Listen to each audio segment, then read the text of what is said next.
I'm Dr. Gene Antonucci. I started my career in dentistry in the Air Force, where I helped our military personnel get healthy and stay healthy. From there, I built a successful practice in Huntington, New York, and later as a teacher, lecturer, and author, I shared my knowledge and experience with students and fellow healthcare professionals. And now my journey's taken me here to explore the world of health, wellness, diet, fitness, and nutrition, as together we discover and find the good life. Welcome to Finding the Good Life. I'm Dr. Gene. Today, we have a very special guest, my wife, Karina Gentinetta. But first, let's start with some good news. More than 20 years ago, Mike Moffat started getting a lot of calls from a Florida phone number. The older woman on the other end of the line was trying to reach her daughter, who lives in Maryland, but she kept dialing area code 401 instead of 410 and getting Moffat instead. Finally, Moffat told the Providence Journal he asked the woman her name, and they started a friendship from there. The woman's name was Gladys, and as time went on, she became a steady fixture in Moffat's life, but the two had never met until recently when Moffat showed up to surprise her with flowers. Mike from Rhode Island and Gladys from Florida meet for the first time. Their conversations never got too deep and usually only lasted a few minutes, but every so often, either Mike from Rhode Island or Gladys from Florida would call to check in with the other. It just kind of brightens your day, Moffat said. The two are separated by about 30 years and thousands of miles, but they've struck a bond despite those differences. Now, one of the biggest challenges deployed service members face is the feeling of being separated from their families, especially when they have children. It's also very stressful for children to be away from parents who are deployed for long periods of time.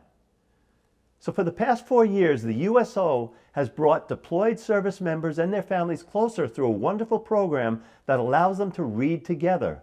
The Bob Hope Legacy Reading Program gives deployed service members the ability to choose a book, read it on camera, and then send both the recording and the book to their child. Army Sergeant First Class Ruben Pimental is a father of 3 and uses the Bob Hope Legacy Reading Program to connect with his family while he's deployed. He loves that the recordings will live on long after he's returned from his service overseas. I know I'm not there, but I'm able to connect with my family. Even when I'm 60 years old, I'll be able to look back and see myself reading to my kids. It's a family heirloom, Pimentel said. And Styles for Kids, a nonprofit organization founded by Tamika Swint in 2010, has been helping transracial adoptive parents care for their children's hair for more than a decade and has made such a difference for thousands of families. We're going to take our shortest break and we'll be back in 30 seconds. When a loved one is not feeling well, it is scary, especially in these times. With minimal or no insurance, medical bills can overwhelm quickly. Now a simple, cost-effective solution for you and your family. Chatadoc. With Chatadoc, a doctor and prescription, if needed, are available within minutes. You have peace of mind that your loved one has immediate access to an experienced doctor and affordable care. No insurance needed. Chatadoc. Right doctor, right time, right cost, any place. My first guest is a very special guest. Now, she happens to be my wife, but her amazing talents and accomplishments have nothing absolutely to do with me, and she'll be the first person to tell you that. Karina Gentinetta was born in Buenos Aires, Argentina, and moved to New Orleans when she was 12. She graduated with honors from Tulane Law School and went on to practice as a law partner in a very prominent firm in New Orleans for 13 years.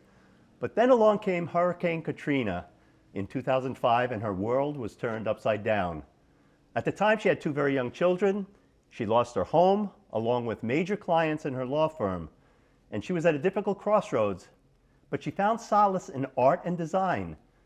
She was inspired to leave her firm in the law and pursued her creative passion. And since then, Karina's become an internationally renowned artist, while her paintings have received international recognition and have been featured in publications such as the New York Times, Elle Decor, Lux Interiors, and many others. Karina, thanks for joining me on the show today. Thanks for having me. You like that introduction? Oh my gosh, when you say it all like that, I'm like, wow, that was me? I can't believe I've come such a long way.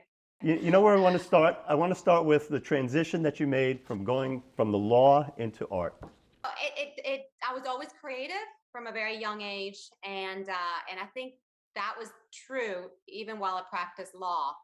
Um, but when, when things happen, such as Hurricane Katrina, and life kind of throws a wrench into your plans, um, you become resourceful, and you almost innately start finding something that releases your tension and your stress. And for me, it was going back to my creativity. And so for me, it was something that kept me going, kept my sanity during a really tumultuous time. It took a long time to sort of have all the pieces together. But then it just kind of happened. It just kind of happened. I wish I could tell. I look at you now, I mean, you're surrounded by two pieces of your artwork, and you're selling all over the world. Explain what your typical day is like what's your typical day like? Well, after I get the kids off to school, you mean? I come home, and I'm the kind of person that needs to stay busy, constantly busy. In addition to painting, I also have a showroom in New York City. And so I'm constantly on the phone or on emails with Italy, where I design and import a lot of furniture.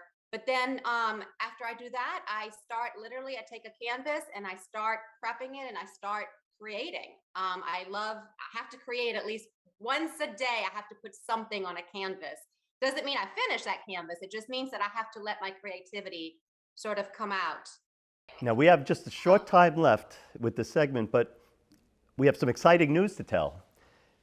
You will be joining me on some episodes in the future on this show, right here in the studio. Yes. Are you excited about that? I mean, I am so honored that you guys asked me. I've been watching the episodes, and for some of the tapings, I've been there. And it's been great to actually meet some of the guests. And after they get off, I find myself talking to them and asking them questions that, that I think some people also want to hear. We're looking forward to it. So thanks for spending this time now. I know you have to talk to Italy and go do some painting, but thanks for taking this little bit of time out, and I'll see you soon. Thank you. We'll be back with more Finding the Good Life right after this quick break.